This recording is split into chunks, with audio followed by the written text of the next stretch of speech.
Oh wow, that is dark. I need to fix this. Hello and welcome back to my channel again, where today we are going to talk about the books that I read in March and April, and I had to think about the months for a second. I read a fair amount of books. We've got like, let's see, we've got like 7 books here to talk about today.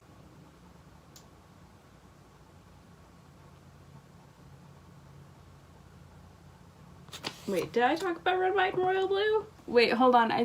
Wait, did I talk? I don't remember if I talked about Red, White, and Royal Blue or not. Okay, I did books I read in January and February. Okay, that means I have already covered Red, White, and Royal Blue. Okay. Yeah, alright, so today we are talking about the books that I read in March and April. I cut my hair myself. I think it turned out okay. I don't normally cut hair. I have cut more hair in the past month than I have in my entire life. I have cut my hair. A couple weeks ago I cut my friend's hair. She tried to cut her hair herself and it was incredibly uneven, so I evened it out for her and it looks okay. So apparently I can somewhat cut hair because this looks presentable and alright. I mean, I'm sure if a professional looked at it they'd be like, oh gosh, that was terrible, but I tried. So the first book that I have here is A Very Large Expansive Sea by Tahereh Mafi. I rated this a 3 out of 5. I thought this book was going to be like a 5 or 4 out of 5 star read. Like, I thought this was going to be an amazingly done book. It started out really strong, started out really positive. I thought that, oh, this is gonna be fantastic. I got halfway through this book and I was so agitated and annoyed because of the romance in this book. To tell you what this book is about, it's about a Muslim girl and about her experiences in school in America after 9/11 happens. Muslims have always had a really hard time in our country, and 9/11 just made it so much worse. And so that's what this book is about. It's just a teenage girl who's Muslim who is going through high school, being a teenager and living life, and also having to deal with some extra struggles that no one else should have to deal with. And she ends up meeting a boy and they end up liking each other, and it just annoyed me halfway through the book. It really aggravated me. This book dealt with a lot of really important issues. Racism, xenophobia, the general public failing to accept someone with a different faith than them. It really wasn't a bad book. I just got really aggravated with the romance in this. The main character, I think her name was Shireen, she ends up meeting this white boy, Ocean, at her school. And they start talking and she tries not to give him a shot, tries to ignore him, but they end up becoming friends. She ends up liking him. This entire book is filled with, should we be together? Should we not be together? I don't know. Should we? I'm gonna be with you. No, I'm not. I changed my mind. It's just very indecisive and it bugged me so much. Other than that, this was a good book, had a lot of promising aspects, but at the end of the day, it really agitated me just because of the romance. You are welcome to give it a shot. It's not a bad book. There's still a lot of really great strong points in it, so I think it is worth reading. Next I have The Memory Police by Yoko Ogawa. This book wasn't quite what I expected it to be. I rated it a 4 out of 5. It had a really cool, eerie, kind of calm vibe to it. It was slower than I expected it to be, and you spend a lot of time following this character through her daily activities while she lives on this island where things just keep disappearing. This book is about a main character who lives on this island where there are these people called the Memory Police, and basically when they decide something should disappear, they do something to make people forget, and then people have to burn the things that are related to that thing, which I did not explain that in the best way. I really enjoyed it. It was slow but also very stressful. It was very poetic. I loved all the feelings this book gave me. It was just a really nice book and a nice way to mix it up, especially after reading A Very Large Expansive Sea. It was really well done. I think it could have been more intense. It could have been more dystopian, but I think that's also kind of the point. If your everyday life is a dystopian, it doesn't feel like a dystopian. It just feels like your normal everyday life. So I rate this 4 out of 5. Really enjoyed it. If you're wanting to mix it up, I recommend it. If you want something that's like, there's a good story to it, but it's kind of slow and kind of calmish, I mean, like, I really recommend this one. Okay, so next we have The Grey Seer by Kim Liggett, which is probably gonna be one of my favorite books of this year. Like, I wasn't expecting this book to be as good and amazing as it is. This book wasn't at all what I expected, and it's amazing. This book follows the main character, Tierney, where she lives in this county where every year on the girls' grace year, when they turn a certain age, they're sent out into the wilderness away from the safety of their town, basically left to kind of fend for themselves, I guess is a good way to say, without spoiling anything, because there's a lot of things I could accidentally spoil, and I don't want to spoil anything. I mean, it took me a minute to get into this book, but once you get past the setup, and once you really get into the story, it sucks you in. I had a really hard time putting this book down, which doesn't happen to me fairly often. I mean, I literally finished this book in 2 days. It gave me kind of Wilder Girls by Rory Power and kind of Hunger Games vibes, but it's also its own thing, like completely its own thing. It's very dark and very terrifying. There were some places where I felt like it dragged, but overall, I don't have any complaints. I only have praise for this book, really. It is a 5 out of 5 for me. This has become one of my favorite books of the year. It is so good, and I really recommend it. Also, I just want to say on the cover, it's a drawing of a girl with her hair braided, but the first time I saw it, I don't know why. Okay, I saw Kim Liggett. I saw this book sitting on a table in front of Kim Liggett at Read Up Greenville, and I don't know why, but I still looked at this book and I saw a jellyfish. I thought that was a jellyfish on the cover. I didn't realize that it's a girl with her hair in a braid until I bought this book and I physically picked it up and went to buy it and look at it. That is when I finally realized that is not a jellyfish on the cover, it is a girl. So The Grace Year, one of my favorite books of the year. Next, I have one of my most disappointing books of the year, probably. And that is The Handmaid's Tale by Margaret Atwood, which you're probably surprised by, and I'm also surprised by. I decided to read some kind of dystopian-y novels because we are literally living in a pandemic right now, and it just seems very fitting. But I was really disappointed by this book. I just decided to read it. I mean, it's a popular book. There was a Hulu series made out of it.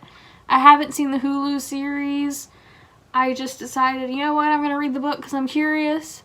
Picked up the book. I didn't like it. It's not bad. This is not a bad book, okay? It just felt very long-winded. It felt like I was reading the same things over and over again, and I was getting no new information. I know why it was set up like that, but it was a lot to get through, at least to me. I was bored with it. I didn't DNF it. I almost did, but I didn't because I only had 100 pages left, and I was like, you know what? I just want to see how this ends and where it goes. The concept is good. It has a good concept. It's about this main character, Offred, who used to live in a modern day America, basically, and then everything went downhill, and now she is a handmaid in a man and wife's house, and it's her job to carry the children and try for children with the owner of the house. And it's just dystopian-y. And one thing I did appreciate about this book is that there's a little thing in the beginning where Margaret Atwood says that everything that happens to women in this book is something that has happened to women in history, which is kind of terrifying, and I do appreciate that. I did like that. I did like that a lot. I thought that was really cool and really interesting. So it's fiction, but it's not totally fiction because it's based off of actual things that have happened to women, which is terrifying and fascinating. It's not a bad book. I just think it wasn't for me, or I just really didn't like the writing style. I don't know. It's not bad. It's just, I was just severely disappointed. I expected more. Parts of it were interesting, but it just felt like there was no real plot. It felt like there was this world set up, but there was no actual plot happening. Like, nothing would happen. It just it was just boring.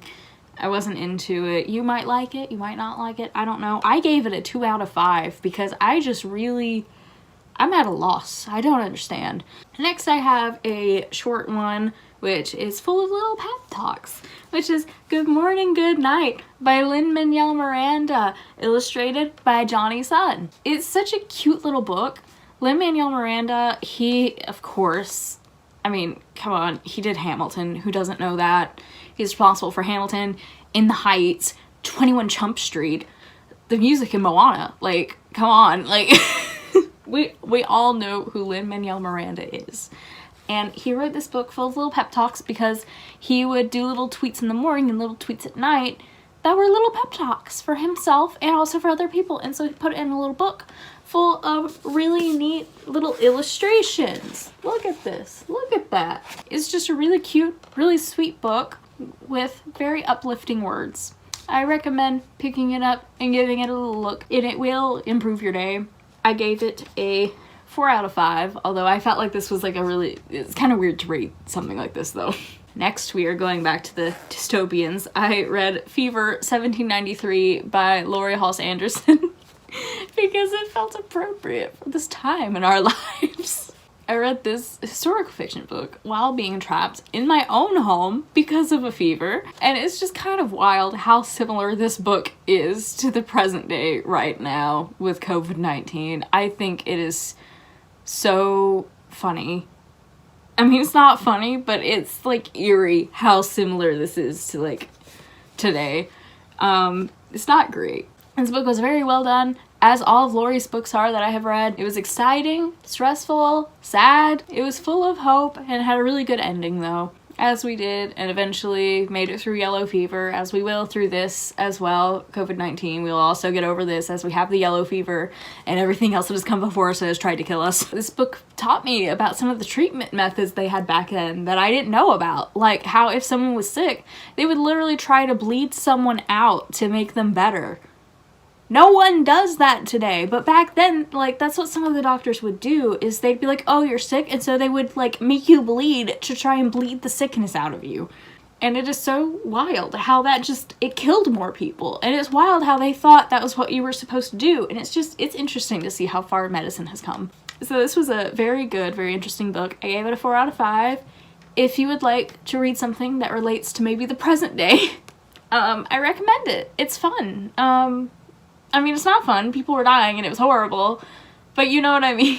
Oh my gosh, I come off as terrible. It's like, read Fever 1793 about how people died that was based off of real events. It's really fun. Like, that just sounds terrible, and I don't mean it that way. I just mean it was enjoyable to read.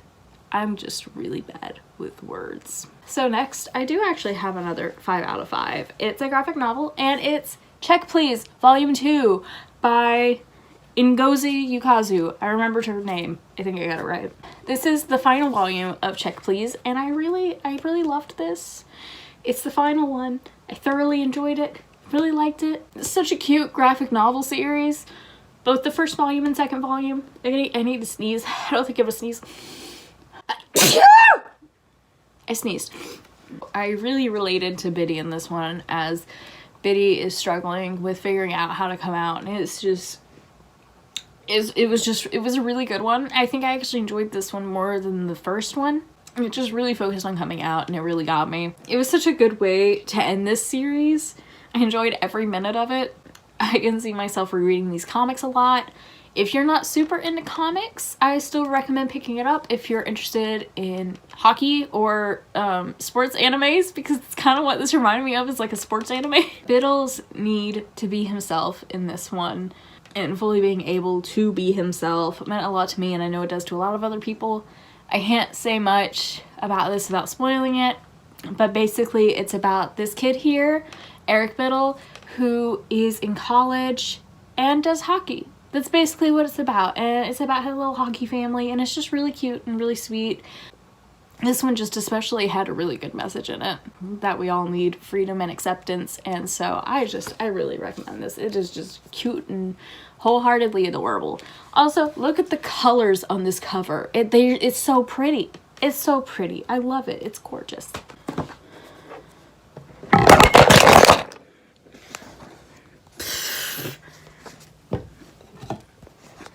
Wow, that went really, really well. I'm almost done. Oh my gosh. Okay, so that's everything that I have for today. That is everything that I've read in March and April.